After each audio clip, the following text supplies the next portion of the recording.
What's up? This is Dave. Matt. And Zap. With the Old Dirty Basement, sitting here with the champ, the PWE champ, Laszlo, the Hungarian hero. How's it going? Hey, how you guys doing? I'm great. Thanks for having me. Good, good. Awesome. So we got a big event coming up, the PWE Battleground, this Saturday, January 21st in Harrisburg. Dauphin County Votech. Yep. So tell us a little bit about the event, what to expect. You can expect the best of the sport of professional wrestling has to offer, including myself in the main event. But, you know, in all, it's just a good time. It's really like going to the movies to see a good old... Some family entertainment. Yeah, family entertainment. You know, I always bring the example of... what was that movie? Lethal Weapon, right? Yeah. Okay. You got a good amount of comedy in it. You got a good amount of action, a lot of emotions. And when, you know, anyone who watches that movie for the first time, they don't think about like, oh, that guy didn't get shot for real. You know, the actors. No, you're there to take a ride. And that's what a good wrestling show does. But there's no take two. So that's the art of it for us. To make you believe when you're watching from, 10 feet or less, we can't make you think that like, oh, it didn't even touch him. No, we pop each other pretty good. I believe it. Yeah. That's it. It's an art form. I mean, to be a professional wrestler, I mean, it takes time. It takes a lot of learning, training. Right. It's not like these guys are sitting around drinking beer all night, man. Right. Yeah, I mean, we do that too. Oh, yeah. Okay. Not all night. Not only a few hours. Right. Yeah.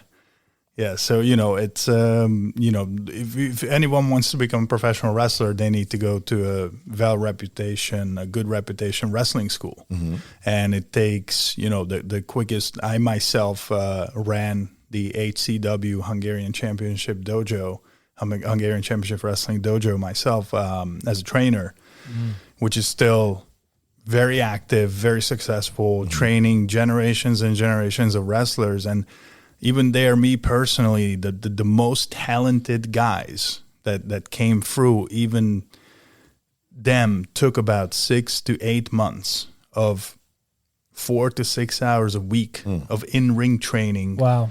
To be ready to perform in front of a live crowd. And even then, as we say it in the business, you can tell that they were green, right? Because there's nothing like the real deal. See, I like that saying, like, in the business. I mean, that sounds like that's a pro right there. That is. Right. So growing up, Laszlo, I do have a question. Who was the wrestler that you looked up to when you were like getting into wrestling, saying, I want to be this guy? Right. Growing up, no one. I grew up in Budapest, Hungary, professional wrestling in the 90s when I was a kid, and even in the 2000s when I was a teenager and then a young adult. I was not on the scene on any level at all. So we knew that the actor in Rocky, Hulk Hogan, is a wrestler. Right. And like he had that show with the crazy boat that was like super quick. Forgot what it was, and then the nanny when he was a nanny and whatever. But the movies. Yeah. I know he's talking about. Like that's all we knew. And Hungary had a bunch of great boxers, Olympic champions, world champions in the 90s, early 2000s. So, no wrestling was not on. And in 2009, when it really, the wrestling bug really bit me with WrestleMania 25. And within that, it was Shawn Michaels and The Undertaker. Oh, okay. And I just like now, I still don't have words. How did they do that? In front of 90,000 people, nobody was looking at their phones. Nobody was like, oh, what's going on? No. Yeah. Everybody in front of the TV was losing their mind, had no idea who's going to come out as a winner. Every pinfall was oh my God, I can't believe he kicked out. And they just kept topping. And I'm like, that's very interesting for me. And then I saw Japanese wrestling, which is same as the American, but their style is a bit more based on sports. So you don't see a macho man-like gimmick, you know. There, it looks as close as it can look to an MMA fight. Wow. And that's really my favorite style, and that's my style too, even though they really beat the hell out of each other. And we have to draw a line here. especially if you're signed as a pro, you have to step in the ring and perform 200 plus nights a year. Sure. If you're an independent like myself, 2-3 matches a month, but in between you got to show up at your day job. You know, so if you get hurt, then you know the insurance not going to cover. But see, that's the kind of passion they're bringing to, you know, Pro Wrestling Empire this weekend, man. You're getting that kind of like passion. These guys want to be there. They're just out there to give you a show and be out there for themselves, just to say, hey, this is what I can do. Yeah, I think that's great. And to touch on that, this card, every match, every wrestler that shows up for Pro Wrestling Empire have that passion. They share that passion. You don't see, as I like to call them, hobby wrestlers. You know, I put on some tights once every other month. I'm a superstar in my town of 500 people. No one cares. Yeah, that's fantastic. You know, so like all these, like we have a couple of guys coming all the way from Indianapolis. Okay, cool. You know, and these guys wrestled all over the world.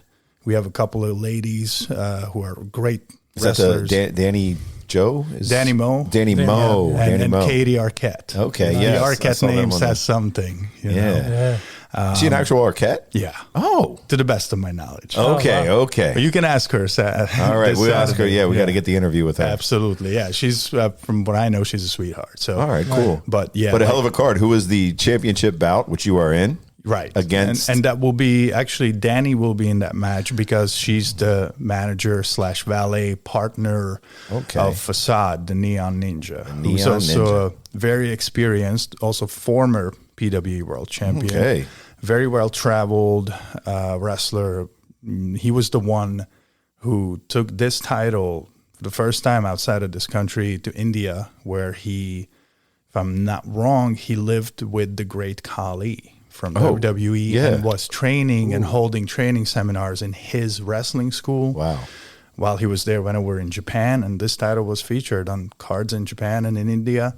And then after I won it, I did the same thing by taking it over to Europe. What's going to be a hell of a night, man. Awesome. I can't wait. Yeah. We are all about the same age, us three. We grew up in the 80s, Zap and Matt and I.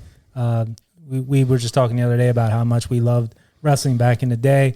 And it seems like you guys are trying to bring that back and bring that passion and bring it back to the fans and just kind of put on a great show. Yeah. So. And there's a saying that, you know, that a lot of the business became very diluted. And it's very difficult to find. I'm not saying, you know, that, hey, if you see a poster that there's going to be wrestling in your town, I'm not saying don't go. Right. Go. Have an open mind, trying to have a good time. It will be your experience, and then maybe go to a different show for a different company. And now you can see different styles, maybe, you know, whatever fits you. Like, I don't watch romantic comedies. The movie theaters are full of them, but I don't go watch it. I'm not going to go watch it. It's just not something I enjoy. So there's nothing wrong with that. That pro wrestling is so colorful that I believe, like, just like with me, like, people are like, oh, have you seen this thing in WWE? And I hope WWE is not listening to this. And I'm like, I don't know. I'm not watching. Yeah. Like, I just, like, the way my schedule is and everything, I can't put my schedule on what's live on TV. However, I watch the shit out of 80s, 90s, Japanese wrestling, NWA, you know, the classic NWA, Dusty Rhodes, Ric Flair, the American Dream, the Road Warrior, Sting. Yeah. So was that NWA before? Was it called NWO then? Did they change it? No, the NWO is a faction. Oh, it was a faction. The NWA was the governing body of the New World Order is when they separated. They separated. NWO. Okay. I got you. Well, it's true. Right? No. Never mind. Not even close. Anything you have on this podcast is not true. Not even close. Except what I say. Of course. Yes, of course. Of course. 50% of the time, Matt's right 100% of the time. That's right. And that's only 25% of the time. This is some Scott Steiner math. Yeah. He's the math guy in our group. Yeah, okay. Yeah, Dave and I used to have calculators and he's stuff. He's the accountant. Yeah, he's the accountant. It's more like Rube Goldberg math. Yeah. Rube Goldberg, the terrible reference. It's you know the See, okay, let's continue. You know Let's the go board back game to- Mousetrap.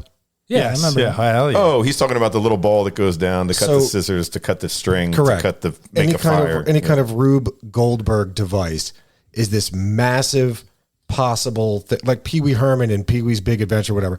This whole massive thing that has to happen just to make an egg. I was going to say crack an egg or do something. So see how awesome wrestling it is. Went all the way from that to Mousetrap. Yeah. That's amazing. There you go. There you That go. is, man. It indeed. is. Just like this Saturday night. Yeah, we can't wait. Champ, you got anything else in closing you'd like to say? I just like to say that everybody who thinks that they have an idea on professional wrestling, and if they're interested in it, if you're not interested in it, leave it alone. Mm-hmm. That's fine. Mm-hmm. Like, I'm very passionate about it. I don't watch, gymnastics, right? I don't watch it. And also I don't watch a lot, like I don't watch Mexican wrestling, okay? Mm-hmm. Mexican wrestling, the style of it. The luchadores. The luchador. The luchador. The lucha style wrestling. I think it takes a tremendous athletic ability, but it's not something that I can sit there for a couple of hours and watch it. Same thing with I don't like to go on hikes. Okay. I love nature. I respect if you're it. on Laszlo's dating app, he's not a long walk. Don't tell my girlfriend. Yeah. Right. But okay, so I understand why people like it. Yeah. But I'm not going to shit on them because they like it. Sure. And, so that's my thing about wrestling. Like, if someone's passionate about it, and I can't tell you how many times it happened, even when I was just watching it, especially in my country where it was not popular at all. Now, thankfully, it's growing really well. They're like, oh, you what are you, stupid? You didn't know it's fake. I was that's a great American accent, by the way. That's actually, you nailed it. Yeah. So, I'm like, so why do you go to the movie theater? Like your favorite actor didn't get shot for real. Hell, I've been in a couple of movies myself. Your favorite actor, whenever they have to touch the ground or something, they get the double to do it. You can't even to fall down. Oh my God, that's insane. That's crazy. So just if you enjoy it, please enjoy it. Mm-hmm. Maybe introduce it to someone else, and if they don't enjoy it, leave them alone. It's fine. It's not everybody's cup of tea. That doesn't mean that tea is bad. That's right. That's good. Yeah, I know. I'll have my dad is excited. My son's ready. So there you go. So those were wise words from Laszlo right there. That was good. I know, for sure. I'm so smart, I'm stupid. It's unbelievable. No, that's good. But yeah, we're real excited. Old Dirty Basin's going to be there this Saturday. You guys got anything in closing? Coming at ya. That's right. Oh yeah. All right. It's one of Laszlo's favorites. So as we were, readying for what we were doing earlier, every time we would hear "coming at ya," Laszlo would. Oh yeah, coming at you. Don't say that. There's kids might be listening. There's that one. Can't tell them what do you do to their mothers. Yeah. Good Lord. Jesus. Whoa, hey now. But let me tell you one more thing real quick. That when I came to America, I went to a lot of wrestling seminars. Like I drove to Connecticut just to learn from Booker T for like 3 hours. Wow. And then went to Ring of Honor. Training camp for like 2 days, and we did these like little matches where you got 5 minutes, all improv, just get into your thing, and whoever was the positive character, whenever they got to move on the bad guy, they would look out at the crowd and like, come on. And Hunter, whose gimmick is delirious, he's a very established wrestler, and he was training a lot of top talent that you see today in Ring of Honor and of course AEW, WWE, and he stopped all. He's like, listen guys, you just gotta stop saying come on, because the moment you say that, I'm like, okay, where are we going? Yeah. It's just like, come up with something, something different. Yeah, let's go, come on, okay, let's go, come on, where are we going? So I will never use that ever again. Be careful with your phrases. Just how you say it. Don't be coming at everyone. Jeez, I know. You get arrested for that. Jizz, yeah. Jizz. Jizzes, man. Yeah. What is right word? Jizz. No, come on. Yeah. But we're real excited, man. We're real honored to be there, and we're honored to have you sit down with us, man. And we'll be there. Thank you. We'll be there to support you. Man. Really looking forward to it. We'll be pulling for you. I'm calling my bookie to put money on it, so you better win. That's all I'm going to say. I got about Yes, it's a big line in Vegas. Oh my God! right. Okay. I thought they cut it out in the 30s. But no, thanks for having me, and thank you for supporting local professional wrestling and Pro Wrestling Empire, and hopefully see you all and all of the listeners on the 21st at Dauphin County Tech, and that's the plug for the show. Nice. Awesome. All right. So I guess that's it for now. So we'll catch you where? On the flip side. If we don't see you sooner, we'll see you later. Peace.